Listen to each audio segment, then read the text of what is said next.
లోక్సభ నుంచి విపక్షాలు వాకౌట్ అయ్యాయి. నీట్ పై చర్చకు ఇండియా కూటమి పట్టుబట్టింది. అయితే స్పీకర్ అనుమతించకపోవడంతో విపక్ష ఎంపీలు బయటకు వెళ్లారు.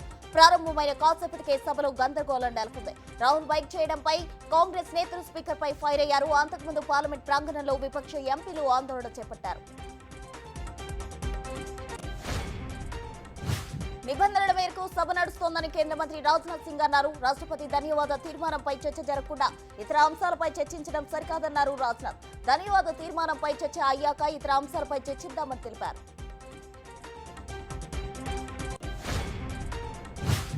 ఏపీలో నూతన ప్రభుత్వం ఏర్పడ్డాక తొలిసారి పింఛన్ల పంపిణీ ప్రారంభమైంది. ముఖ్యమంత్రి చంద్రబాబు నాయుడు ఎన్టీఆర్ భరోసా సామాజిక పింఛన్ల పంపిణీకి ప్రారంభించారు. మంగళగిరి నియోజకవర్గంలోని పెనుమాకలో లబ్ధిదారు ఇంటికి వెళ్లి స్వయంగా తన చేతుల మీదుగా అందజేశారు. పెన్షన్ 4,000తో పాటు ఏప్రిల్ నుంచి 3 నెలల పెంపు 3,000తో కలిపి మొత్తం 7,000 రూపాయల నగదు అందజేశారు. పిఠాపురం నియోజకవర్గం గొల్లపురంలో పెన్షన్ల పంపిణీ కార్యక్రమంలో పాల్గొన్నారు. డిప్యూటీ సీఎం పవన్ కళ్యాణ్ లబ్ధిదారులకు స్వయంగా పెన్షన్లు అందజేశారు.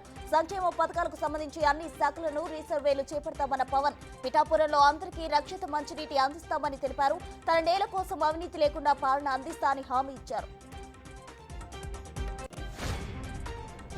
పింఛన్దారులకు మంత్రి నిమ్మల రామానాయుడు కాలు కడిగారు. పశ్చిమ గోదావరి జిల్లా యలమంచిలి మండలం అడవిపాలెంలో అనారోగ్యానికి గురైన లారీ డ్రైవర్ కు తొలి పింఛన్ అందించి పాదాలకు నమస్కారం చేశారు. అదే గ్రామానికి చెందిన భాగ్యలక్ష్మి కాలకు మంత్రి నమస్కరించారు. పెన్షన్లు అందిస్తున్న సమయంలో వృద్ధుల కళ్ళల్లో ఆనందం చూస్తున్నానన్నారు నిమ్మల. రాజ్భవన్ కు వెళ్లారు CM Revanth Reddy. Governor CP Radhakrishnan తో భేటీ అయ్యారు. ఇక ప్రభుత్వం రూపొందించిన కొన్ని బిల్లులపై ఈ సమావేశంలో చర్చించే అవకాశం ఉన్నట్లు తెలుస్తోంది. ఆ బిల్లులపై ఆర్డినెన్స్ రూపంలో వెంటనే అమల్లోకి తెచ్చే యోచనలో ప్రభుత్వం ఉన్నట్లు సమాచారం. దీనిపై సీఎం రేవంత్ గవర్నర్ తో చర్చించనున్నారు. బీఆర్ఎస్ అధినేత కేసీఆర్ కు హైకోర్టులో చుక్కెదురైంది. జస్టిస్ ఎల్ నరసింహారెడ్డి కమిషన్ రద్దు చేయాలంటూ కేసీఆర్ పెట్టుకున్న పిటిషన్ న్యాయస్థానం కొట్టేసింది. ప్రభుత్వం హైకోర్టు రిటైర్డ్ న్యాయమూర్తి జస్టిస్ నరసింహారెడ్డి నేతృత్వంలో ఏకసభ్య కమిషన్ ను ఏర్పాటు చేసింది. అయితే ఆ కమిషన్ రద్దు చేయాలని కేసీఆర్ వేసిన పిటిషన్ ను హైకోర్టు రద్దు చేసింది. నాగర్ కర్నూలు జిల్లాలో తీవ్ర విషాదం నెలకొంది. మట్టి మీద కూలి ఒకే కుటుంబానికి చెందిన 4 ప్రాణాలు కోల్పోయారు. వనపట్లలో నిన్నటి నుంచి కురుస్తున్న వానలకు ఒక్కసారిగా మట్టి మీద కూలింది. ఈ ప్రమాదంలో 6 ఏళ్లు కూడా నిండని 3 చిన్నారులు చనిపోయారు. దీంతో గ్రామంలో విషాద ఛాయలు అలుముకున్నాయి.